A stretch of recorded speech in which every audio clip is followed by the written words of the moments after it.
Applause is in order for over 20 track and field athletes who competed in the 2023 CADICA Championships in Guatemala over the weekend and brought back medals in various disciplines.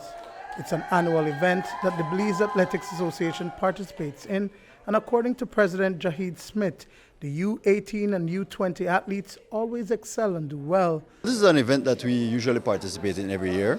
It's the CADICA U18 and U20 event, the junior events as we call it.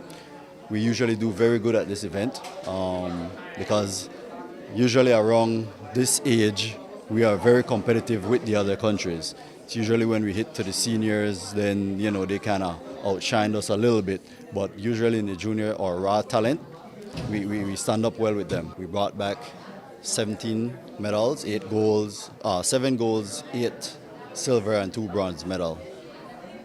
Was this a successful outing, a successful performance? Yes, definitely. It was very successful. A lot of these athletes, this is their first time going out, and for a lot of them, it's just their experience, and they know for another time, like next year or future, if they continue with the sport, they need to train harder. And a lot of them, on their first try, they get medals. So, of course, that motivates them to do even better. And even after traveling for 16 hours by bus from Guatemala City to Belize, the athletes were motivated and ready to resume training so that they can compete in upcoming sporting events.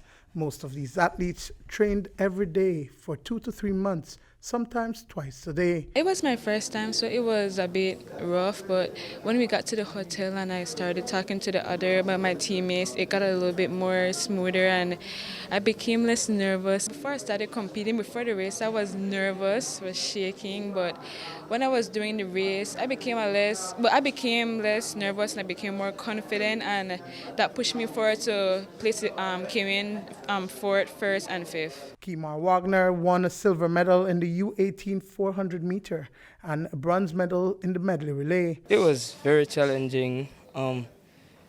First, when I reached on the track, I was judging some of the other guys because of how they look, but when I actually ran the race, it wasn't as easy as how it looked.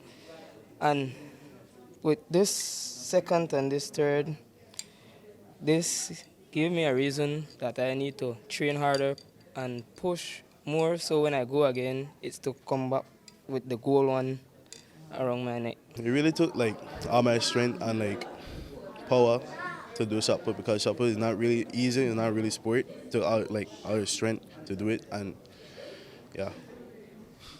You were the only one from shot put that went for Belize? Yes, sir. This was my third trip going to other country for track, and my experience was I took it normal because this is my first time, and the experience, it was real good because it was very short this time, and yeah, we just pulled through and we were together. Minister of State in the Ministry of Sports, Gilroy Usher Sr., was there to welcome the athletes. He says that GOB will continue to invest in sports, including the athletics. The government's commitment to sports is on a continuous basis. Prior to this victory here, we had the victory of Dimitri Myers, who won the 3,000 meters in the Carifta Games in the Bahamas. And then afterwards we had Mr. Quiros, who won the cross-country championship after the guideline was taken by foreigners for quite some time. And so we continue to do everything possible to promote sports with the limited resources that we have in the country. The coaches were Shelmadine Carr and Frederick Evans. Duane Moody for News 5.